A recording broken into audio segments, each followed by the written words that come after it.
Ladies and gentlemen, welcome back to another episode of The Intelligent Moron with Alex Silva. It's finally getting colder in this part of California, and man, I'm feeling it. I'm feeling it. I'm feeling fall. I'm feeling a little chilly. Not like cold yet. I mean, don't get me wrong, it's not that cold. It's not that much cooler. But it is not unbearable anymore. It's manageable. And it is actually improving my mood. I'm actually not depressed. I'm not sad about going outside because it's hot out. I'm actually excited to step outside because I know it's cooler. And I don't need to worry about getting hot outside, which is a good thing. It's a first world problem for sure. But it is a good thing. I'm able to finally walk outside and not have to worry about being too hot or sweating too much. It's a nice relief off my chest that I don't have to worry about that, because for the longest time this summer and even until like most recently, I've just been having to worry about that, and I've hated every single second of it. Truly every single second. I mean, this was a rough summer that we just had. And now the fact that it's finally turning fall at the right time. I mean, it could be colder, right? You know, I want it to be like a nice 64 the high. You know, the high of 64. Like that to me is like perfect cold weather, at least in California, because it's not too cold. But it is like a nice break from the heat, you know, and it's just like I need that in my life. I do not want it to be hot anymore. I'm just sick of it. And now that it is getting colder, the mood is changing. You know, I have been wanting to replay The Witcher 3 Wild Hunt so badly. But I have not been able to because the weather is not cooperating with what that game is. That game to me, first of all, is a perfect game, right? I played that game maybe 3 times all the way through. I've loved every second of it. But I can tell that that game is a fall/winter game. And it deserves to be played in the fall/winter. It just, the vibes are, you know, fully like in, like those are the times when you have to play those games like that. That is just the time to play that game. And I, for one, you know, I need it to get a little colder for me to do it, because you know, it's just like it's a vibe. You know, you look outside, it's overcast, it's chilly, and you're playing The Witcher 3 Wild Hunt. There's really like no like better, in my opinion, like way to spend your free time than to do that. Some people watch movies, some people read books, some people do that while drinking like hot chocolate or hot cocoa. Me, I play The Witcher 3 Wild Hunt when it's nice and chilly. It's a vibe. I mean, if you've played it, I think you would understand. If you haven't played it, you would not understand. And I would actually advise everybody who has not played it to try and play it, because it is totally worth it, in my opinion. I do think that it is a game that should be played during the cold weather, because you will feel like everything is just locking into place, and it is perfect, in my opinion, like I say. But yeah, I'm counting down the days. Once I see that like high of 64, I'm going to dive into that game. Now, of course, there is a fear that is in my mind that we actually won't see that type of temperature in California this winter. I'm actually a little scared about that because it hasn't been looking like it's going to be a nice cold weather or cold winter. It just, you kind of get the vibe like summer was bad. August, September, even parts of October were bad. And it just barely started to lighten up. It barely started to lighten up with the weather. And I just don't think that there's enough time within the period of fall that we have on the calendar for us to fully experience fall weather, and it's enough of it for us to enjoy the fall things. Leaves have not even fallen from my trees. I mean, a little bit have, don't get me wrong, but it's like, it's not enough. Not enough leaves have fallen from the trees for me to be like, yeah, like this is, it's not enough. It's just not enough. So, like, I'm just not feeling the fall vibe yet. I want to, don't get me wrong, like, I'm craving the fall vibe. I want it badly. But for some reason, it truly feels like we won't get it.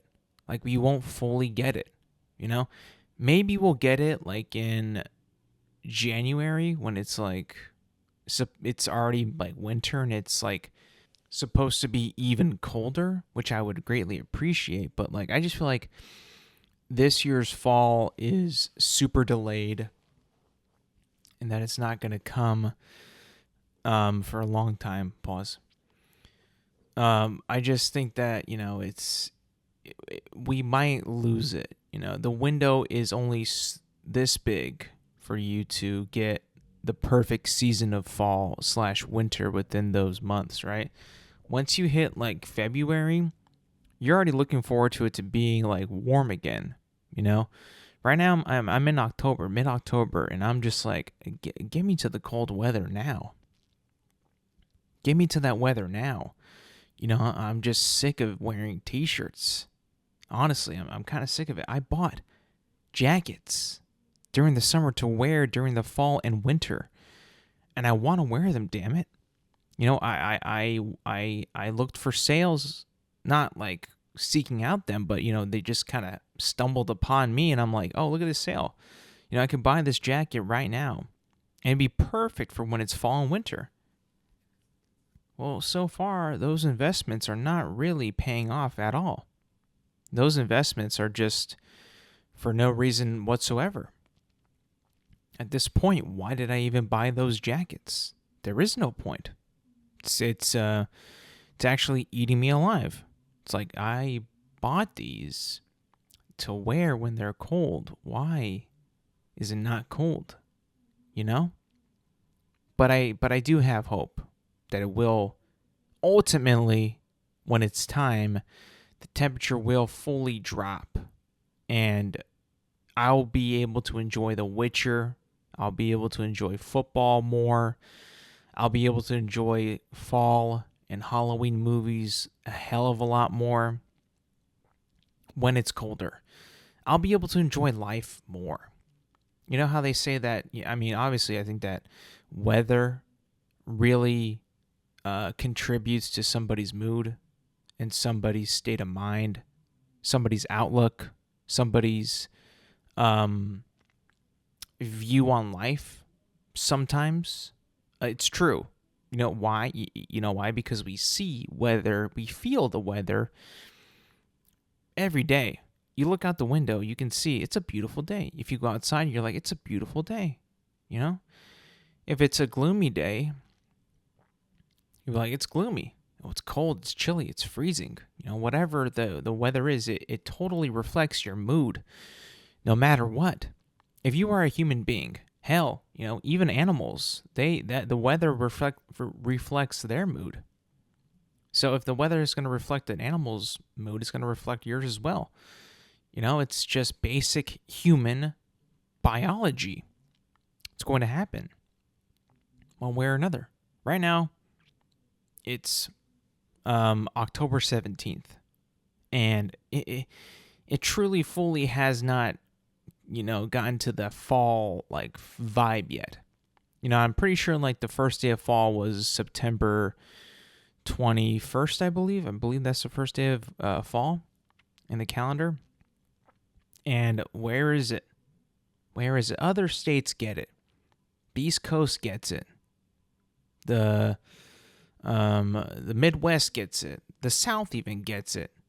We don't, for some reason. Now, I'm not going to, pray to God, for I want it to be cold, because then it'll probably freeze over. There was a year, I think it was like maybe 2 or 3 years ago, when Texas like froze over, or parts of Texas froze over. Maybe not the entire state, but it froze over. And so much of the power in Texas went out because they had not prepared for a deep freeze like that to ever happen in Texas. And it did happen, and it was just a disaster. Infrastructure, housing, the power grid went to shit. It was a disaster. They just were not prepared. So I'm not going to like sit here and pray like, hey, make sure this, hey, Jesus Christ, I want a really cold winter, please and thank you. And then he gives you like a fucking 15-degree winter. I don't want to see that shit. I mean, I don't think that anyone's prepared for that. We just had a summer where we had 15 degrees. We had that for like maybe like a 5-day stretch where that was the normal. That was the average. I mean, that was not fun. Now, no one here is going to pray for, I want a really hot summer. But if they did, wish granted, Now, I know in everyone's heart, we want a nice wintry winter, fally fall. Yeah. But maybe don't pray. And I'm not saying we pray for the summer, but I would not do that. I would not suggest we pray for it, because what if we do get a really cold winter? Imagine that. It has snowed in California before, in the valley. It has. I've seen it. It was crazy. I could not believe it. It was when I was very, very young. I don't remember much of it, but I do remember that there was snow on the ground. And it was not just a little bit. It was a good amount. And I remember me and my parents were sitting inside watching it out the window like, can you believe this? I could not believe it at all. And since then, it's never but snowed in my area ever again. But it did, and I was just like, whoa, I've never seen this in my entire life. Like like where I live, Like I've seen it in movies and shit. Been to the mountains and I've seen snow, but I've never seen it snowing. It was wild, and then it's never happened since. I don't think it ever will. But when it did, can you imagine like what adults, how they were feeling? Probably scared. Probably like, what do we do? And it's to the point where it's like, we don't have, like, sure, like we go to stores and we can buy like snow chains, but like we're not gonna have like a whole lot. Like people in that live in Minnesota, they're gonna have like snow chains like ready and prepped and like ready to be distributed every single fall, because they know that winter is gonna bring a ton of snow, and they're gonna need a lot of chains. Here, we don't got that much. We are not prepared for heavy amounts of snow or for even to be that cold. So, I mean, our clothing is different. We don't have the same type of clothing that they have in states where it does get that cold. We just don't. So, I mean, I'm not going to go around being like, hey, God, make this winter freezing, because what if he does do that? What if he's like, all right, I'll grant you your wish, it's going to be a very, very, very cold winter. And then, 15 degrees negative potential? I just don't want to play with that. I'm not like superstitious either. I'm not super like bad juju, bad vibes, bad luck, superstitious, right? I'm not even like that. So I'm not like thinking like, hey, don't wish upon it because it's going to happen. It does seem like, it could be possible. Again, I don't believe any of that shit, but it wouldn't hurt to not wish that. Maybe just keep that to yourself, and don't mention it. Moving on though. Now that it is fall, and we are in the year of 2024, and what's crazy to me is like only like maybe a couple days ago, I had just like realized I was watching TV and I was like, I got an ad for the presidential election. And I'm like, holy shit, wait a minute. It's an election year. Honestly, and it's the election's coming very, very quick. Pause. Like, it is on our doorstep. I believe it's like 19 days until the election. It's crazy. I mean, you never would have thought it, Already going to elect a new president of the United States. Now, I'm not a super political guy, I'll be honest. Maybe that's why I kind of forgot that this year was an election year. Because I'm just not a political guy. Really, I'm not. Never have been. And the fact that it is, I just feel like it's not as... I mean, if I'm being honest, the past election kind of felt a little bit more in my face, if I'm being honest. This one is definitely in my face, but not as much, I think. I mean, don't get me wrong, there's a lot of coverage. There's a lot of, battling. There's a lot of, both sides are going at each other's throats. Don't get me wrong. But I also feel like it isn't really being as advertised as big as the 2020 election was. Maybe because that was during COVID, and that was when everybody, and I mean literally everybody, was like inside, cooped up, yelling at each other online, and just had nothing better to do because they shut us down. Now the world is back to normal, and I mean, it just seems like another presidential election, if I'm being honest. Two candidates going at it. One has one viewpoint, another has a different viewpoint, and that's pretty much it. Like, I don't really feel like this election in particular is even all that important, if I'm being honest. And let me just make this, very clear. I have seen a couple of the debates, the presidential one. I didn't see the vice presidential one. But honestly, man, I know that these candidates, are very liked and also very, very disliked. But for real, like, when I watch these debates and I watch what they have to say, they don't say anything. They just repeat themselves. One is bad, I'm good. I'm bad, I'm good, they're bad. And they just repeat the same points. I've seen it, so many times. It's just like, I'm honestly a little sick of it.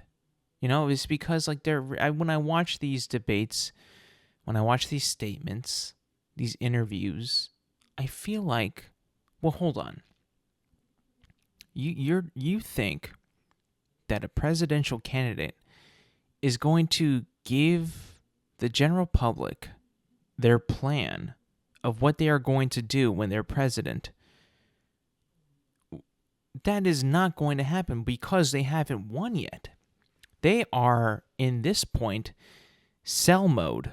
They need to sell their policies to the people. Now, I think they are more selling themselves, their personalities, than their policies to the people. And right now, people are buying into the personalities more than the policies, if I'm being honest.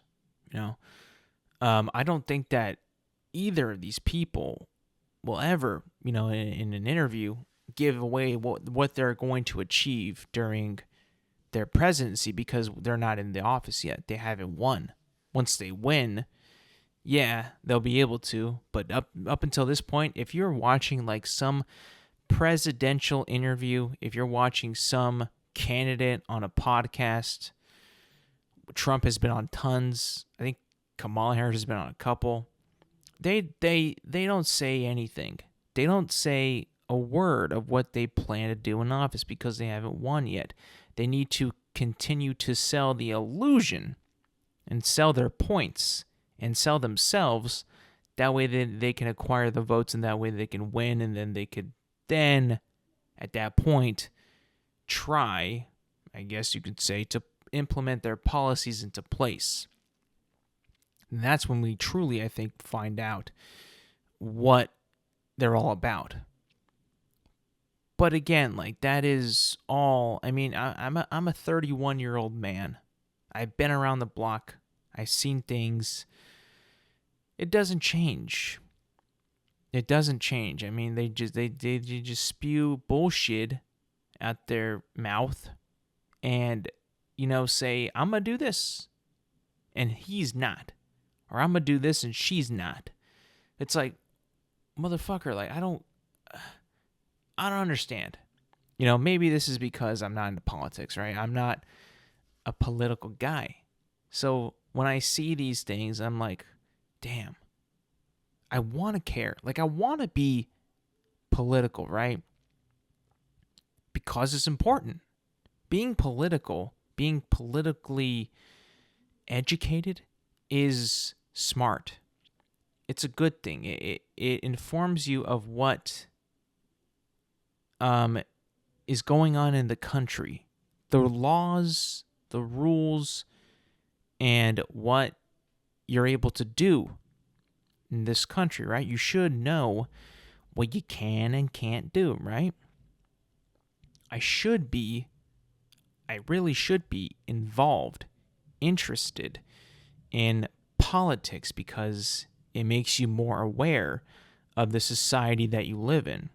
So yes, everybody should be more involved. However, the people who want to be in charge of it are power hungry, popularity hungry people that, when you look at it, they kind of just care about themselves and getting the win, securing the victory. I mean, this hasn't happened, like, I mean, this isn't like new. You've seen in the past where they have like Republican or Democratic like debates, right? They have like 10 guys in the party debating against each other. They all say vile shit. They say vile shit to each other, about each other, to try to get ahead of one another, to try to get the edge on one guy or the other guy. And then, they say some bad shit. They bring up things in their past about who signed this and who didn't sign that, and who passed this and who didn't pass that. And then at the end, when they finally pick one, they're like, oh, I'm all in on that guy. Even though I just talked so much shit like 6 months ago about everything that he's ever done. I'm with that guy. Yeah. Just kind of bullshit. It's like, damn. I just don't feel like it's, being taken as serious by one, the candidates, but also the people too, because I feel like the candidates are playing to the people, us Americans. We're not very smart. We don't like smart things.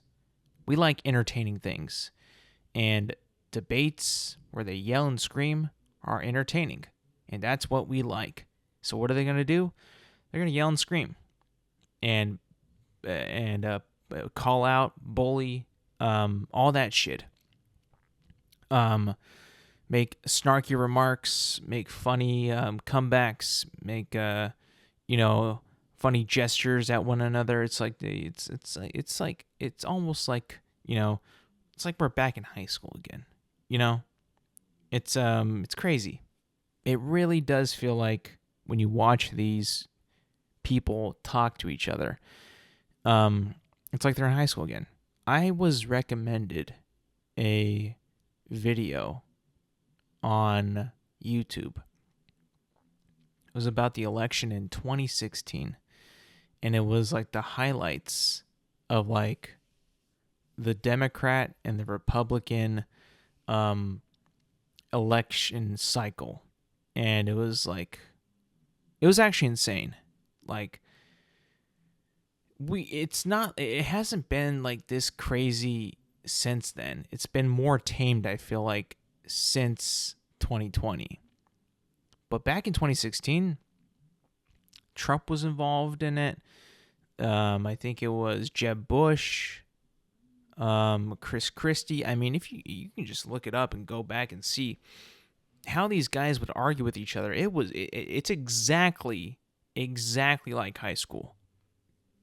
Now, of course, it was funny as shit, right? Trump said some funny ass shit, and there was some funny comebacks, but it's totally unprofessional. Like, it's totally like non-presidential. It's totally like this is actually silly. It's wild to see, but it was funny as hell. But then again, that's like that's like when it shifted to more of entertainment than politics. Politics kind of became a form of entertainment. So now it's like I should be this is a part of like governing bodies. This is part of the government, part of the society of how we live our lives. And it's like reality TV. It's like being shown to us as like reality TV. And it's like, what on earth are we supposed to do? Like, what can we do? This is wild. It feels like you can't even stop it now. Because all these networks that show these debates and stuff like that, these interviews and these news stories, it's like now it's like becoming like not just news but entertainment news. Like it's almost like CNN and Fox are now like almost, where they dig up things and there's court cases and like hearings and that they're reporting on about candidates, and it's like, whoa, this is freaking wild. It's insane, like how the hard-hitting news is now becoming like, he said, she said, who this person commented on this and made this person feel bad or something like that. It's insane. It's hard to imagine that that's how it happened.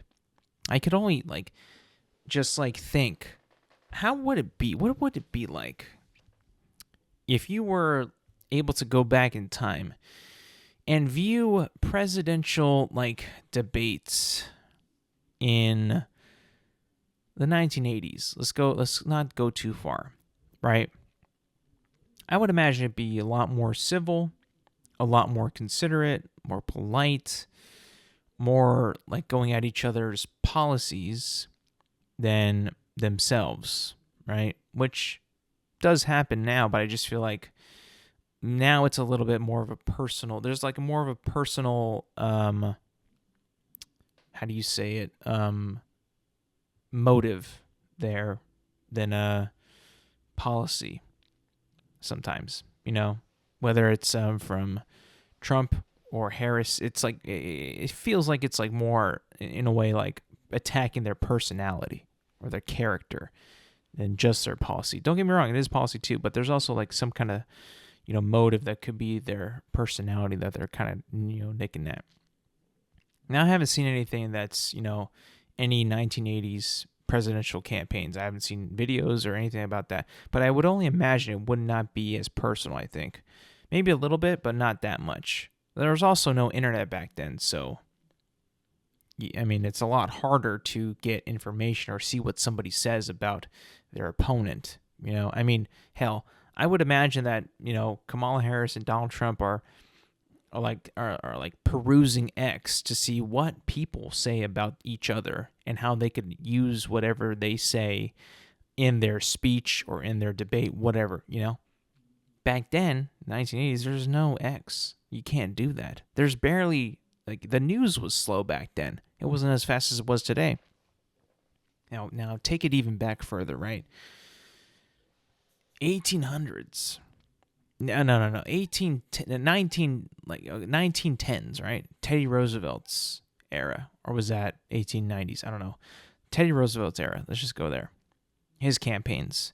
Do you think that he made it like super personal? Maybe he did, but I could only imagine that would be more driven by policy and what he was going to do for the country. Why? Because people back then did not have access to see their opponents or their candidates as frequently as they can now. You can pull up anything on X right now, Kamala Harris or Donald Trump right now, and you will see what they did that day. They're not going to be able to see back then what Teddy Roosevelt was doing that day, or where he's been the day before, or where he's planning to go to, right? There's no there's no way to become attached to the candidates like there is today. Today, I mean, people identify with Harris or Trump, like they're part of their family now. It's wild to think that, people that you've never met, that you've only seen on TV, speak about things that you think that things that you like, but nothing else. Like, you understand, like they're just catering to you, right? Like they're like feeding, they're giving what you want, but will they pay it forward and actually deliver on what you actually want? That's the question. I don't know. It's weird. Politics has become very, very, very strange. I don't know. Maybe that's just why I forgot, honestly, that it was an election year, that it was like this close, But we all got things to do. We're all busy people. We all have like lives, things that we got to do, and it just kind of gets, it gets by. It got by me 100%. And I'm like, oh shoot, I guess I better vote. Civic duty. I'm a citizen of this country. I should do it. I will. But it definitely caught me off guard. Just because I'm so tired of politics. Once we get like these, I'm actually a little excited to see what it's going to be like next election, 2028. Because at that point, we'll be done with Trump, we'll be done with Harris, we'll be done with Christie, we'll be done with Rubio. Like, all those guys will probably be gone. And if they're not, they should be gone, right? I mean, like, who wants to be in politics for that long? So we'll be getting like a new cycle of like new and up and coming people who want to be, in politics. Like, we'll be getting like a new crop of people, who want to do politics and potentially be, senators, congressmen, what else? Governors. Like, we'll be getting like a new slate of people that hopefully are much younger and actually, are smart people that think that they could do the job and do it well. The next election is going to be very, very interesting. Who's even gonna be?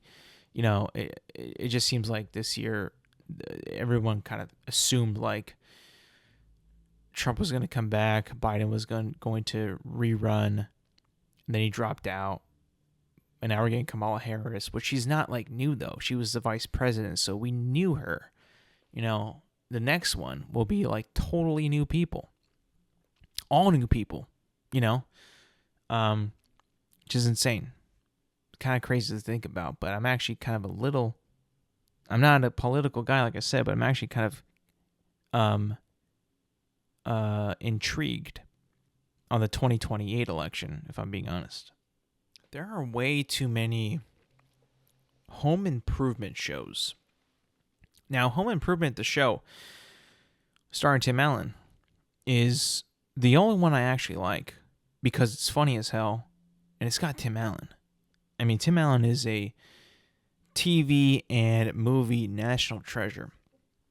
He is my Santa Claus, and he is my home home improvement guy. That's it. Tim Allen is my guy. But what I'm saying is, my point is this.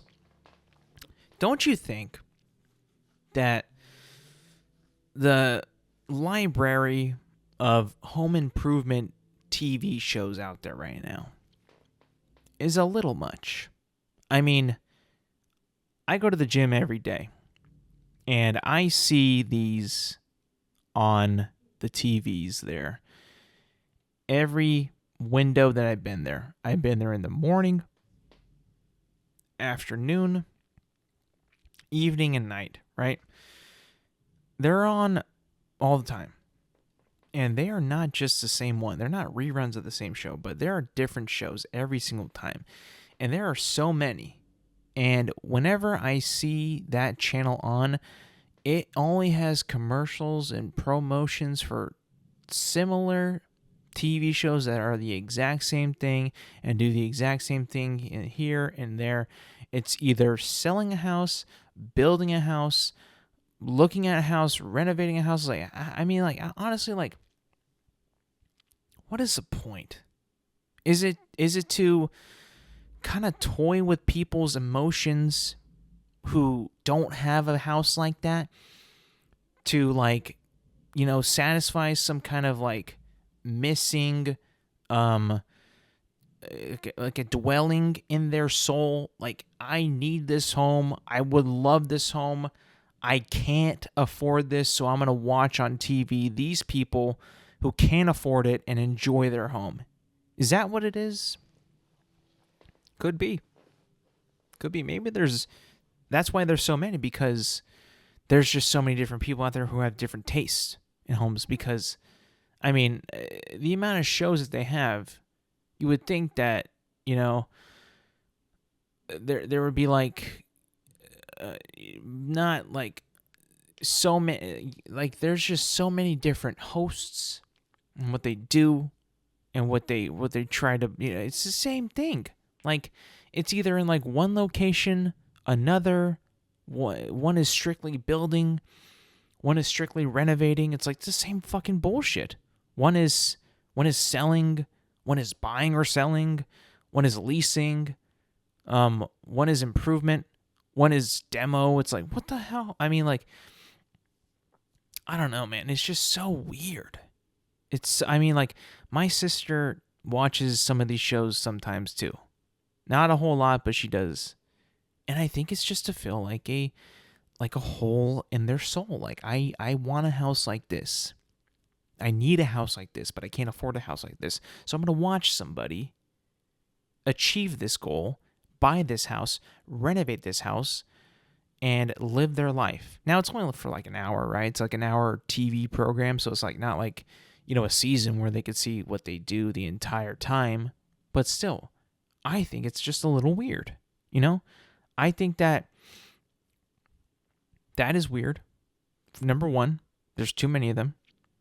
Number two, what's also weird is on Instagram. This has nothing to do with homes, but I've seen these videos. I know what they are. They're mukbangs. People eating a tons amount of food, a lot of food. But now it's shifted a bit. It used to be just like in a room, on a coffee table, on a table, whatever, eating large amounts of food, right? Now, it's moved to their cars. People are now eating a lot of, well, not now, but they have been for like months now. They're just eating in their car.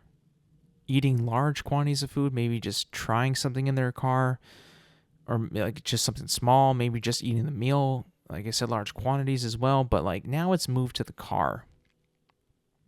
I don't know why. I don't know who started this or who pioneered it, but I'm just like, why?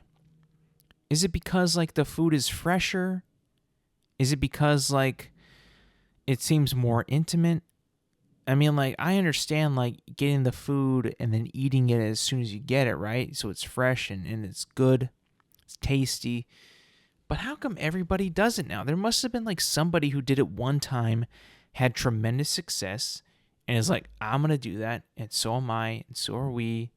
And like it just kind of just exploded. I feel like it's just one of the most annoying things to me right now is seeing these videos of these people eating food in their car. Not the eating food part, just in their car. Like, why? Why in your car? You could eat anywhere else.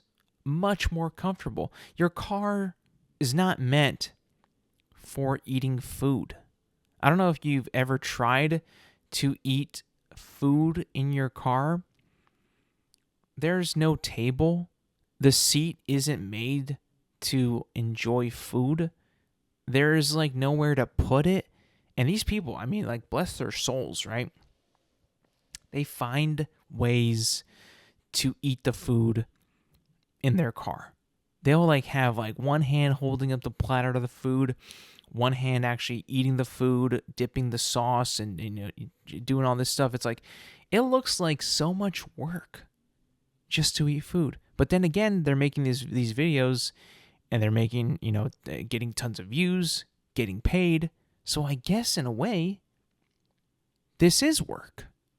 This is work now. Work in the year 2024, heading into 2025, is now eating food in your car. And not just eating food, casually either. You guys know me. I take big bites. I eat quick. I eat kind of loud. I eat kind of messy. I can tell with these people that they don't eat food like that naturally. They do it for showmanship. They're like showmen with eating food. They'll take gigantic bites. They'll make it so like the noise is like super loud. The ladies like to put like a lot of lipstick on and then get like the lipstick on the food. I've seen it, and it's become a show. They're showmen now. Eating is a performance in the year 2024. Now, I am a little guilty for watching these videos. Not because I enjoy the art. I just enjoy, well, not the art. Not the process. Not like the super loud noises, not the lipstick, not the in the car thing. I don't like that at all. But the at the core of this is a human being consuming food, right? They're consuming food. They're eating delicious food, and they're expressing, hey, this food is delicious. And it's not like it's like super like, exotic food that you've never seen before. It's food like fast food or, like diner, drive-ins, and dives type food just in your car, right? It's comfort food. It's good food that you know is good.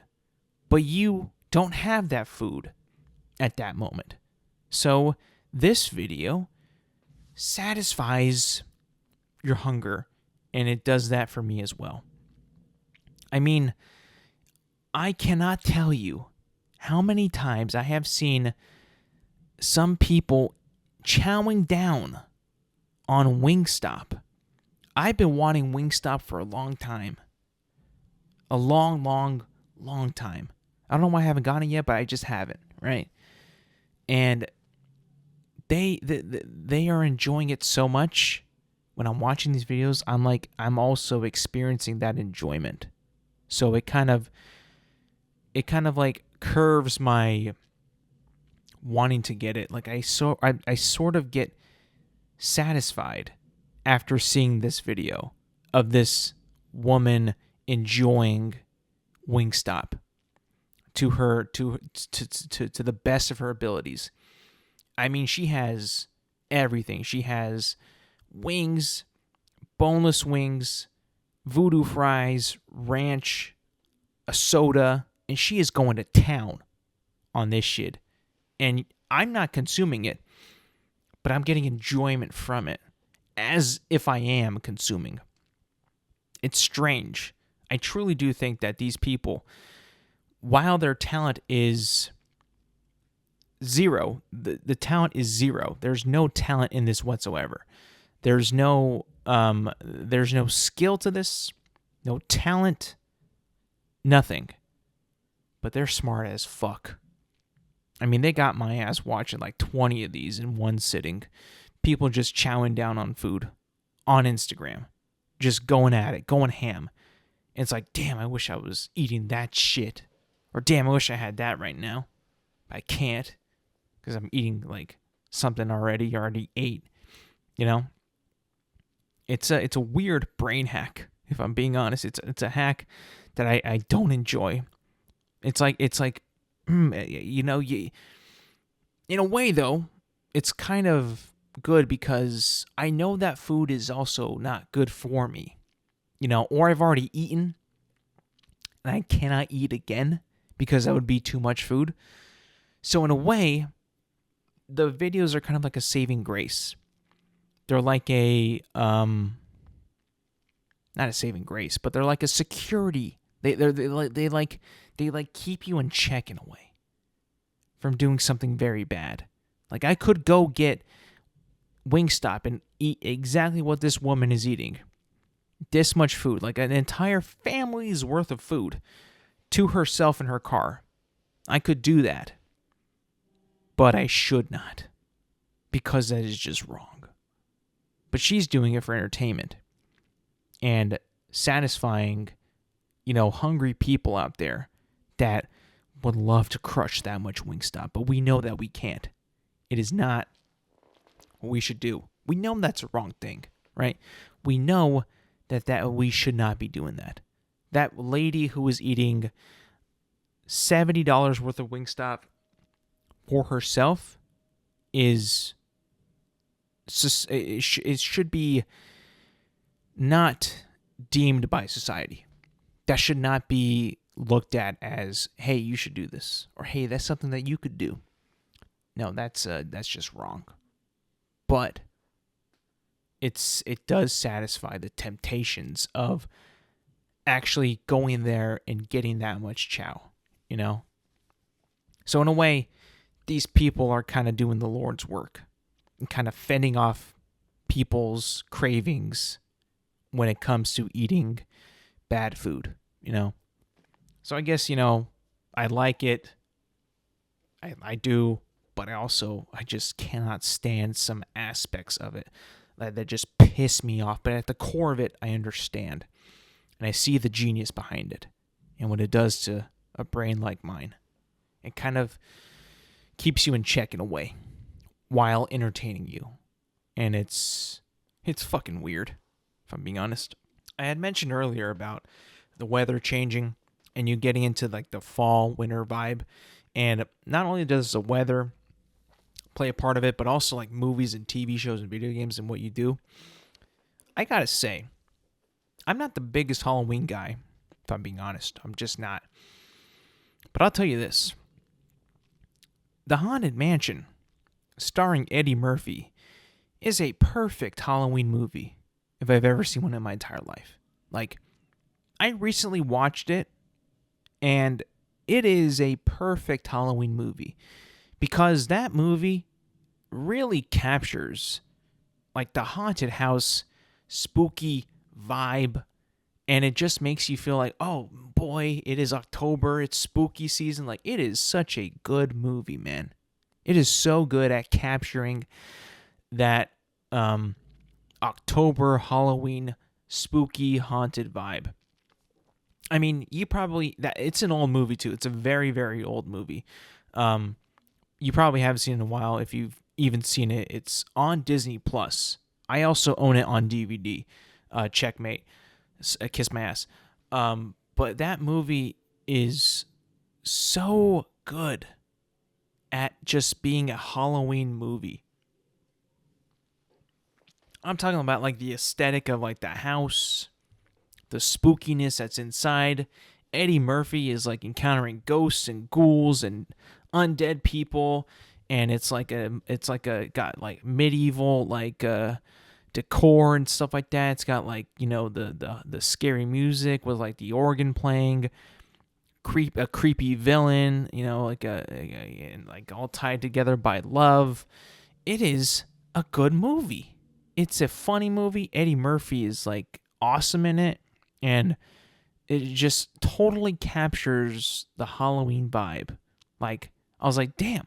People talk about like Hocus Pocus and like actual scary movies and like Halloween movie, the Halloween like horror movie.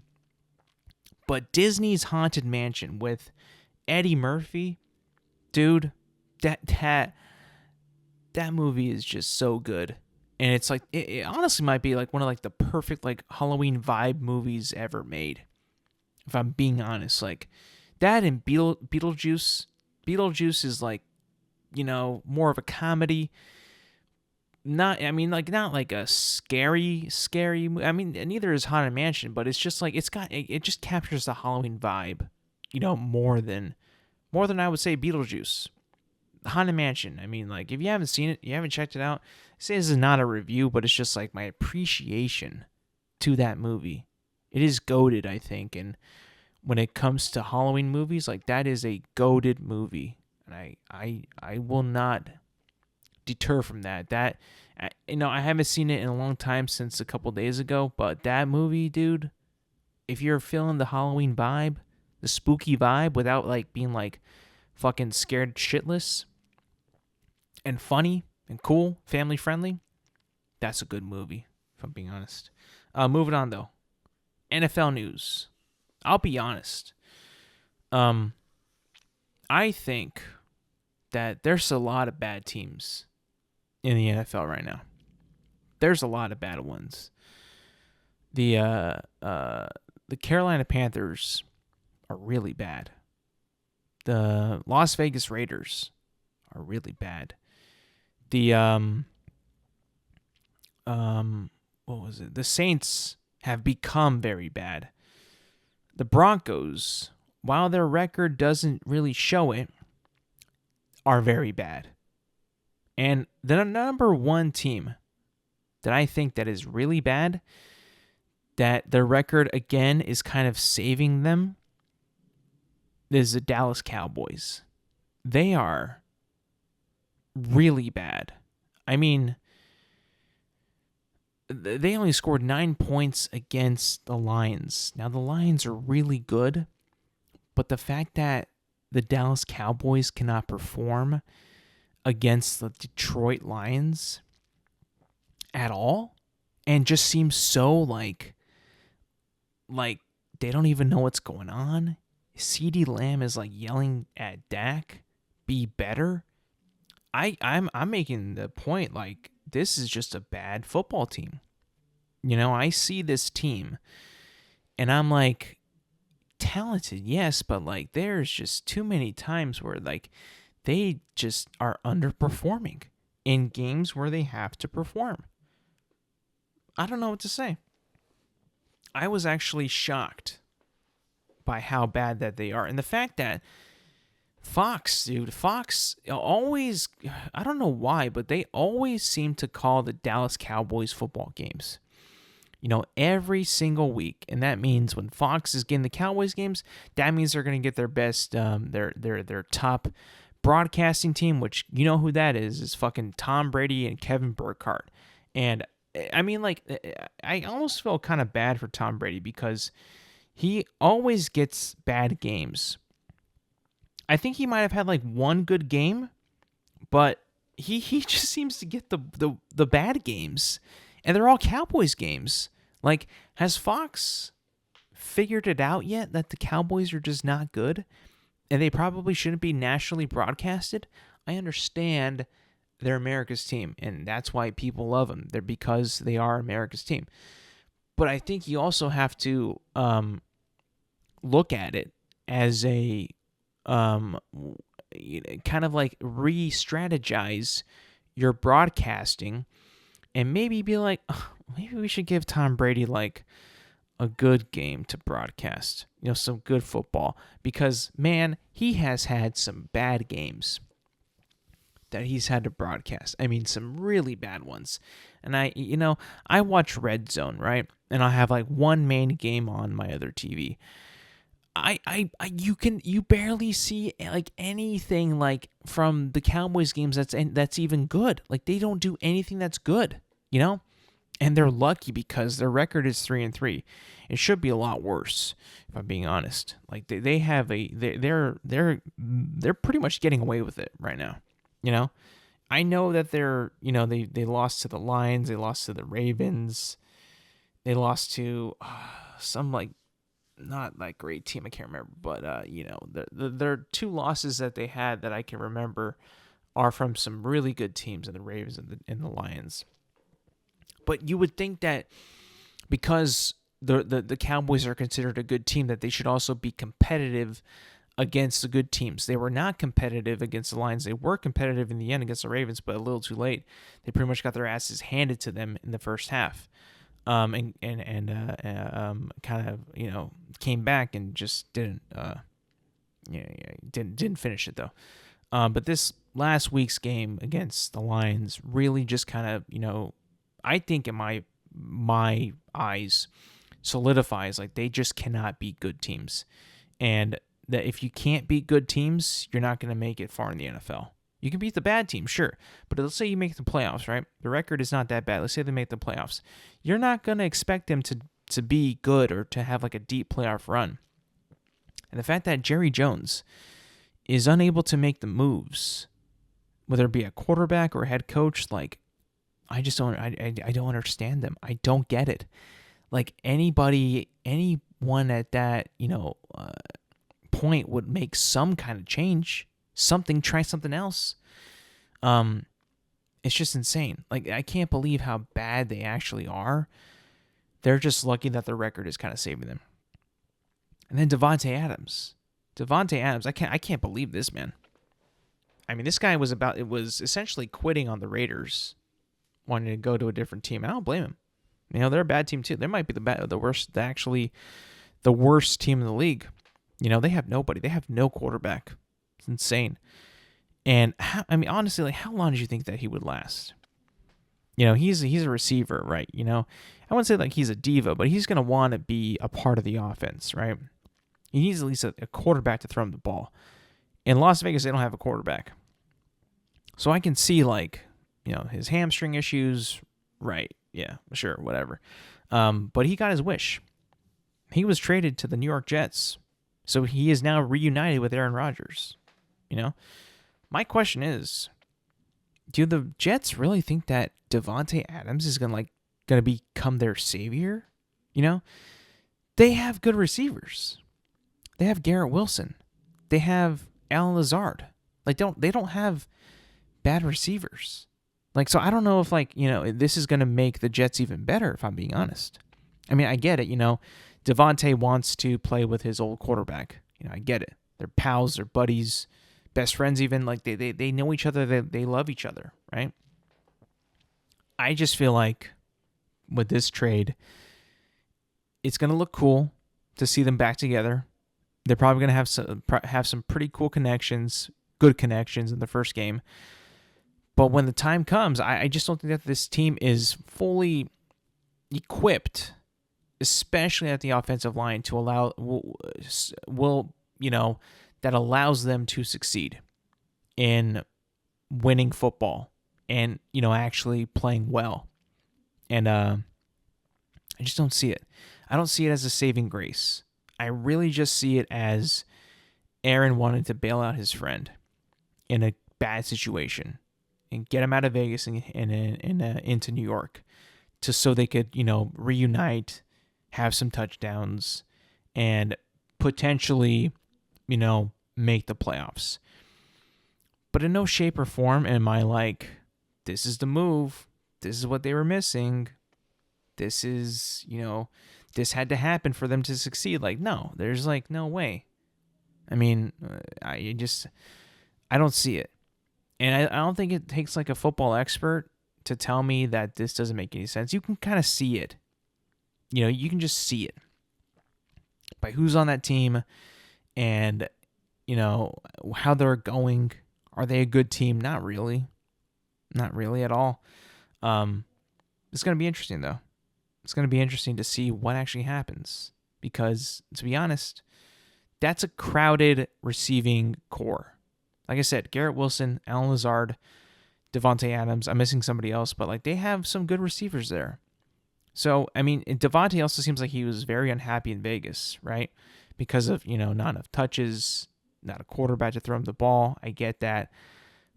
But do you think that's just going to be you the entire time when Garrett Wilson is like right across from you?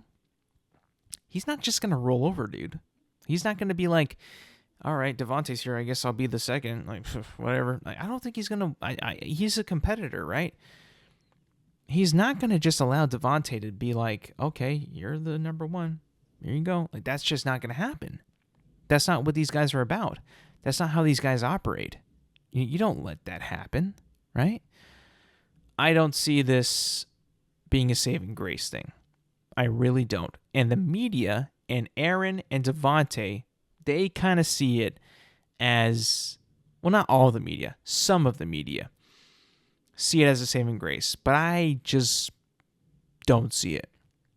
I mean, the fact that Nathaniel Hackett is not calling offensive plays anymore, that might be a saving grace. I don't know if Robert Saleh's firing was a saving grace. I don't think so. But head coaches are always the first ones to go. This new head coach, I don't really see any like personality in him. I know it was just his first game, but I don't really see like any personality impact that he's had on the team. It's just like he definitely seems like he's an interim head coach, just kind of a placeholder, That's all I see, at least. I don't know. This ain't going to be no saving grace. I mean, mark my words. Like, this is just silly. It's overblown. It was a cool trade. Yeah, it was cool when it happened. It made headlines. They seem happy for each other. And he was on the Pat McAfee show, and he just kind of, slid in when it was Aaron Rodgers Tuesday. You're like, hey, look at me. I'm here. It's like, oh, yeah. I forgot you signed. How you doing? It was all like queued up perfectly. It was just timed right. But yeah, don't think it's going to be that much of an improvement, if I'm being honest. That's going to be it for me today, people. Thank you for listening. Thank you for watching. Remember, you can find this podcast on Apple Podcasts, Spotify, and YouTube at Intelligent Moron with Alex Silva. New episodes drop every Thursday morning. Make sure to like, subscribe, rate, review, and do all that good stuff. And yes, thank you for listening. Thank you for watching. And I will see you guys next week.